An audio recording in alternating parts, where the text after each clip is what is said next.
why we can't create energy.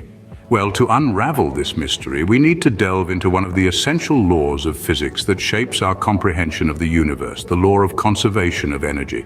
This principle states that in a closed system, the total amount of energy remains constant.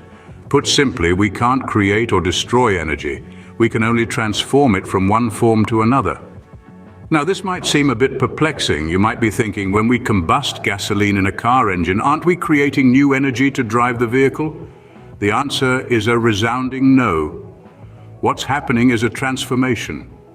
The chemical energy held in the gasoline bonds is being converted into various other forms of energy: thermal, or heat, kinetic, or movement, and sound energy during the combustion process. So the total energy remains the same, just dispersed in different forms. Let's dive deeper into this concept. Energy is like a chameleon, taking on various forms: chemical, thermal, kinetic, radiant, potential, and electrical. Our ability to harness energy lies in our understanding of these forms and how they can be interchanged. Imagine a hydroelectric dam. It takes the potential energy of stored water due to gravity, converts it into kinetic energy, flowing water, and then transforms it into electrical energy using turbines and generators. This is not creation, but a fascinating dance of transformation. So the next time you flip a switch, drive your car, or even light a match, remember this: you're not creating energy. You're transforming it, transmuting it from one form to another, like a master alchemist. But instead of turning lead into gold, you're turning potential into kinetic, or chemical into thermal. So every time we use energy, we are merely transforming it from one form to another. And with that, we've unveiled the first layer of this fascinating mystery. Stay tuned as we delve deeper into the intriguing world of energy in the next scene. Energy, a familiar term, yet it takes on so many forms. We interact with these forms every day, often without realizing it. Let's explore this fascinating concept further. Imagine a delicious apple pie baking in the oven. This process involves chemical energy stored in the bonds of the ingredients.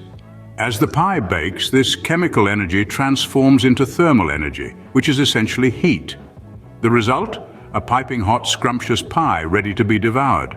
Now consider a football being kicked in the park. That's kinetic energy in action. The energy of motion. The football, initially at rest, swiftly soars through the air when a force is applied, demonstrating kinetic energy. Next, think about the radiant energy from the sun that reaches us as light and warmth. This energy sustains life on Earth, powering photosynthesis in plants and warming our planet to habitable temperatures. What about potential energy? Picture a roller coaster at the peak of its track. It's filled with potential energy due to its position. As the coaster plunges, this potential energy transforms into kinetic energy, giving you that thrilling ride. Lastly, there's electrical energy.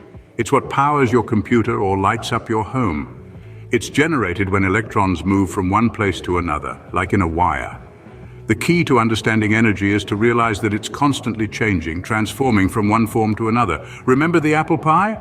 The chemical energy from the ingredients changed into thermal energy to cook the pie. The football? It had potential energy when it was stationary, which turned into kinetic energy when it was kicked. The roller coaster?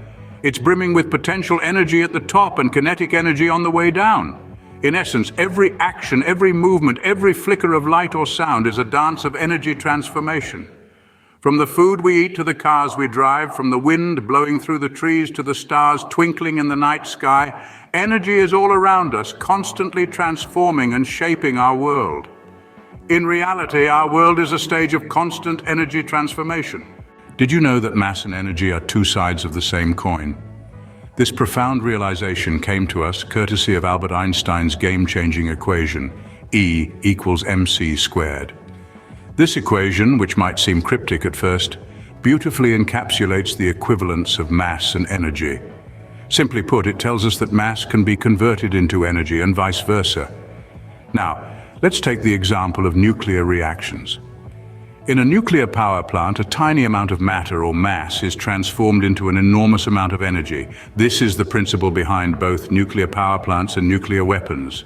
But remember, even in this case, we're not conjuring up new energy out of thin air, we're just converting mass into energy. So we see that the law of energy conservation holds even at the nuclear level.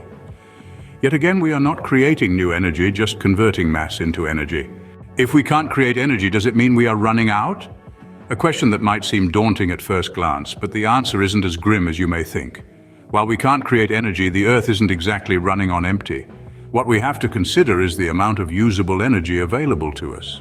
You see, the total amount of energy on our planet is essentially constant, but not all of it is in a form we can readily use. For instance, the energy locked within the atoms of a rock is vast, but unless we have a way to tap into nuclear reactions, it's not much use to us.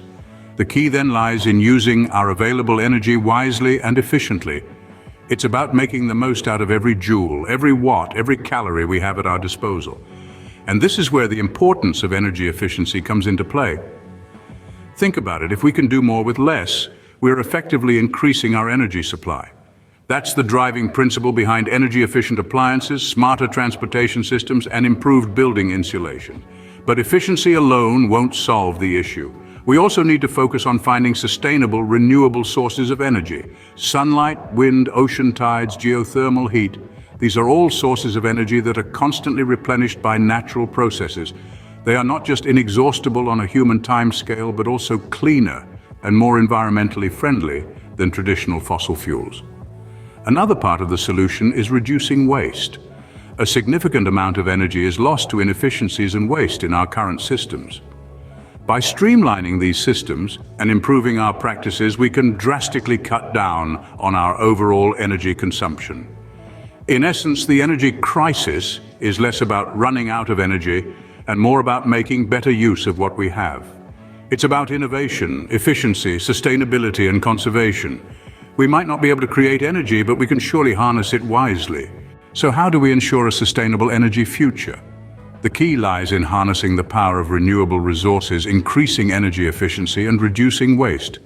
Let's break this down, shall we? Renewable resources are like the superheroes of our energy story. They come to the rescue, replenishing themselves naturally, ready to be harnessed again and again. Sunlight, wind, geothermal heat, and tides, all these are renewable energy sources.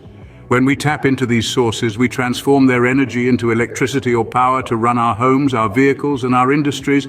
But it's not just about finding new energy sources, it's also about using our existing energy more efficiently. Imagine this. You're given a liter of water to last you a day. Would you gulp it down in one go, or would you sip it carefully throughout the day? It's the same with energy.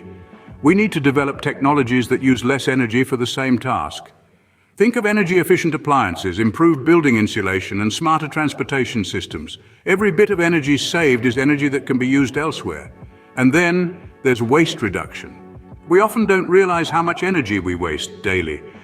Leaving lights on in empty rooms, overcharging our devices, using appliances inefficiently, these are all forms of energy waste.